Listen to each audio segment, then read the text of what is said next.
ഗുജറാത്തിൽ 51കാരന്റെ മരണം കോങ്കോ പനി ബാധിച്ചെന്ന് റിപ്പോർട്ട്. ചെള്ളുകൾ പരത്തുന്ന വൈറസ് രോഗമാണ് കോങ്കോ പനി. Crimean Congo haemorrhagic fever virus മൂലമുണ്ടാകുന്നതാണ് ഈ രോഗം. മൃഗങ്ങളുടെ രക്തം വഴി മനുഷ്യരിലേക്ക് പകരും. കന്നുകാലികളുമായി അടുത്തിടപഴകുന്ന ആളുകൾക്കാണ് കൂടുതലായും രോഗം വരാനുള്ള സാധ്യതയെന്ന് ആരോഗ്യ വിദഗ്ധർ പറയുന്നു. ക്രിമിയൻ കോങ്കോ ഹെമറേജിക് ഫീവർ എന്നാണ് കോങ്കോ പനിയുടെ യഥാർത്ഥ പേര്. 2011 ജനുവരിയിൽ ഗുജറാത്തിലാണ് ആദ്യമായി ഈ രോഗം സ്ഥിരീകരിച്ചത്. അഹമ്മദാബാദിൽ നിന്ന് 7 കേസുകളും 2 മരണങ്ങളും റിപ്പോർട്ട് ചെയ്തിരുന്നു. രോഗികളിൽ ആന്തരിക രക്തസ്രാവം, അവയവങ്ങളുടെ തകരാർ എന്നിവ ഉണ്ടാകാമെന്നാണ് ആരോഗ്യ വിദഗ്ധർ പറയുന്നത്. കോങ്കോ ഫീവർ എന്ന വൈറസ് രോഗം മൃഗങ്ങളിൽ നിന്ന് മനുഷ്യരിലേക്ക് പടരുന്ന മാരക രോഗമാണ്. രോഗം പരത്തുന്നത് ചെള്ളുകളാണ്.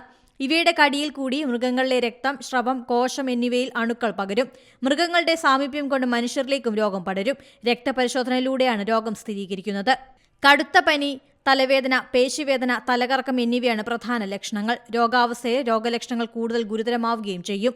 ഓക്കാനം, ഛർദി, വയറിളക്കം എന്നിവയും ഉണ്ടാകും. ചില ആളുകൾക്ക് അവയവങ്ങളുടെ തകരാർ, കരൾ വലുതാകൽ എന്നിവയും അനുഭവപ്പെടും.